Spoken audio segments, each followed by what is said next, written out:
Hello everyone, welcome आहे तुमचं माझ्या नवीन व्लॉगमध्ये. तर आज मला जायचं होतं आमच्या किल्लारीमध्ये, कारण बँकेमध्ये काम होतं माझं आणि माझ्या भावाचं. त्यामुळे मी रेडी झाले. खरं तर माझी जायची इच्छाच नव्हती आणि त्यामुळे मी असाच टाईमपास करत होते. आणि माझा भाऊ बाहेर गेला होता, थोडंसं काम होतं म्हणून, आणि तो बोलला होता मी येईपर्यंत रेडी वगैरे होऊन बस म्हणून. आणि माझी इच्छा नसल्यामुळे मी काय लवकर रेडी होत नव्हते आणि असंच आरशासमोर टाईमपास करत बसलेली होती. नंतर माझा भाऊ आला आणि पटकन मी रेडी व्हायला घेतलं. कशी तरी माझे हेअर विचरले आणि कशी तरी वेणी वगैरे घातली आणि मी साधंच, इच्छाच नव्हती त्यामुळे मी असं साधंच रेडी होऊन गेली. आणि मला माहीत होतं की बँकेत जायचं म्हटल्यानंतर आणि गेल्यावर खूप वेळ लागेल, त्यामुळे मला नको वाटत होतं. आणि त्यामधून ऊन पण खूप लागत होतं. तरी मी कशी तरी फायनली रेडी झाली, सिंपल अशी, आणि थोडं आरशात बघून स्माईल वगैरे केली आणि आम्ही निघालो किल्लारीला. तर माझ्यासोबत माझी आंटी पण होती आणि माझा भाऊ आणि मी किल्लारीला जात होतो. आणि आमच्याकडे रस्त्याचं काम चालू होतं, त्यामुळे आम्हाला जाण्यासाठी एवढा वेळ लागला की आम्ही 15 ते 20 मिनटामध्ये किल्लारीला जातो. आणि जाण्यासाठी अर्धा पाऊण तास सहज आमचा निघून गेला. आणि ऊनही खूप होतं, त्यामुळे माझी इच्छाच नव्हती. आणि फायनली आमची किल्लारी आली. आणि नंतर आम्हाला जायचं होतं बँकेमध्ये. तर आणि मला थोडंसं दुसऱ्याही वस्तू खरेदी करायच्या होत्या.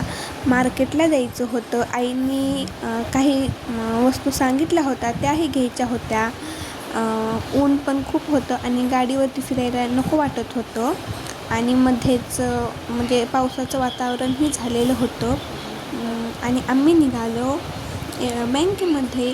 त्यानंतर फायनली बँक आली. आम्ही बँकेमध्ये पोहोचलो. तर एवढी गर्दी होती, आमच्यासमोर एवढे लोक बसलेले होते की आमचा टाईम लागायला खूप वेळ होता. आणि मी काहीतरी टाईमपास करत व्लॉग बनवत बसलेली होती. त्यानंतर आम्ही घरी आलो.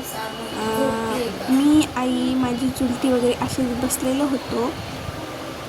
आम्ही थोडंसं सामान वगैरे खरेदी केलं, ते आईला वगैरे दाखवलं. आणि आईच्या गप्पा चालत होत्या आणि मी अशी बसलेली होती. मला फ्रेश व्हायचं होतं. झोप पण खूप आलेली होती, मी खूप थकलेली होती आणि तरी तिथंच बसलं. नंतर मला आठवलं की जांभळं खायचे आहेत म्हणून. तेवढ्या उन्हातून येऊनसुद्धा मी जांभळं काढण्यासाठी घरावरती गेली आणि झाडाचे ताजे असे मोठे मोठे जांभळं तोडून काढली आणि खाल्ली तिथे झाडावरती बसूनच. आणि तिथेच व्लॉग पण केला थोडासा. आणि माहिती आहे, मी घरावरती गेलेली होती, खूप दिवसांनी गेली होती, त्यामुळे मला एवढी भीती वाटत होती. पण झाडाचे जांभूळ तोडून खाण्यात ही मजा आहे ना, ती कुठेच नाही. आणि शहरात ही अशी मजा करायला नाही भेटत. आणि मी गावाकडे आली होती, त्यामुळे अशी मस्ती करत होती. आई मला ओरडत होती पडशील वगैरे म्हणून, पण आईचंही मी काही ऐकलं नाही. तसेच ती आंबट झालेले जे तांबूस रंगाचे जांभळे असतात तेही मी खाल्लं. आणि माझ्या बहिणींनी जे शेजारचे असतात त्यांनी जांभळे खाऊन पार केलेली होती. आणि उरलेले जांभळे जे असतात ते मी शोधून खात होती. पण खरंच खूप मजा आली.